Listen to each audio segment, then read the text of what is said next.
ನರೇಂದ್ರ ಮೋದಿಯವರ ನೇತೃತ್ವದಲ್ಲಿ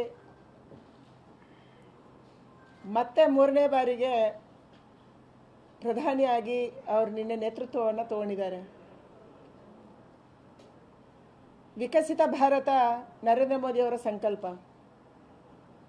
2047ಕ್ಕೆ ಭಾರತವನ್ನು ವಿಕಸಿತ ಭಾರತ ಮಾಡಬೇಕು, ಅಭಿವೃದ್ಧಿಯ ಪಥದತ್ತ ತಗೊಂಡೋಗಬೇಕು, ಆರ್ಥಿಕವಾಗಿ ಸಾಮಾಜಿಕವಾಗಿ ನಾವು ಸುದೃಢ ಆಗಬೇಕು.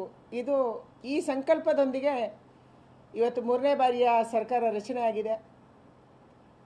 NDAಯ ಎಲ್ಲ ನೇತಾರರಿಗೆ, ಎಲ್ಲ MP ಗಳಿಗೆ, ಭಾರತೀಯ ಜನತಾ ಪಾರ್ಟಿಯಿಂದ ಗೆದ್ದಂಥ ಹೊಸ ಎಲ್ಲ ಸದಸ್ಯರಿಗೂ ನಾನು ಅಭಿನಂದನೆಗಳನ್ನು ಸಲ್ಲಿಸ್ತಾ ಇದ್ದೀನಿ. ಮಂತ್ರಿಮಂಡಲದಲ್ಲಿ ಮತ್ತೊಂದು ಸಾರಿ ನರೇಂದ್ರ ಮೋದಿಯವರು ನನಗೆ ಅವಕಾಶವನ್ನು ಕೊಟ್ಟಿದ್ದಾರೆ. ಆನಂದ ಆಗಿದೆ. ಅವರ ಜೊತೆ ಕೆಲಸ ಮಾಡೋದೇ ಒಂದು ವಿಶೇಷವಾದಂಥ ಅನುಭವ ಮತ್ತು ದೊಡ್ಡ ಅನುಭವ. ಕರ್ನಾಟಕದಿಂದ ಒಟ್ಟು 5 ಜನ ಮಂತ್ರಿಗಳು ನಾವು ಪ್ರಮಾಣ ವಚನವನ್ನು ಸ್ವೀಕಾರ ಮಾಡಿದ್ದೀವಿ.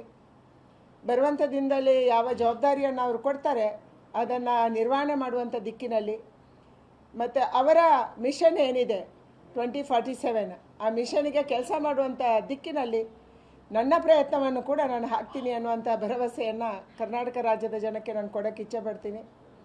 ಬೆಂಗಳೂರಲ್ಲಿ ಭಾಳ ದೊಡ್ಡ ಅಂತರದಿಂದ ಜನ ನನ್ನನ್ನು ಗೆಲ್ಲಿಸಿದ್ದಾರೆ. ಅದಕ್ಕಾಗಿ ಈ ಎಲ್ಲ ಶ್ರೇಯಸ್ಸು ನನ್ನ ಮತದಾರರಿಗೆ, ನಮ್ಮ ಕಾರ್ಯಕರ್ತರಿಗೆ, ಬೆಂಗಳೂರು ಉತ್ತರದ ನನ್ನ ಮುಖಂಡರಿಗೆ ಹೋಗಬೇಕು.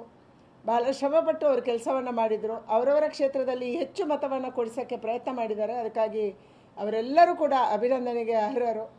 ಇವತ್ತು ನಾನೇನು ಆಗಿದ್ದೀನ ಅದಕ್ಕೆ ಕರ್ನಾಟಕ ರಾಜ್ಯದ ನನ್ನ ಕಾರ್ಯಕರ್ತರ ಪ್ರೀತಿ, ನಮ್ಮ ಮುಖಂಡರ ಪ್ರೀತಿ ಮತ್ತು ಜನರ ವಿಶ್ವಾಸ ಇದು ಕಾರಣ ಆಗಿದೆ. ಅದಕ್ಕಾಗಿ ಕರ್ನಾಟಕದ ಎಲ್ಲ ಜನತೆಗೆ ಕೂಡ ನಾನು ಭರವಸೆ ಕೊಡ್ತೀನಿ.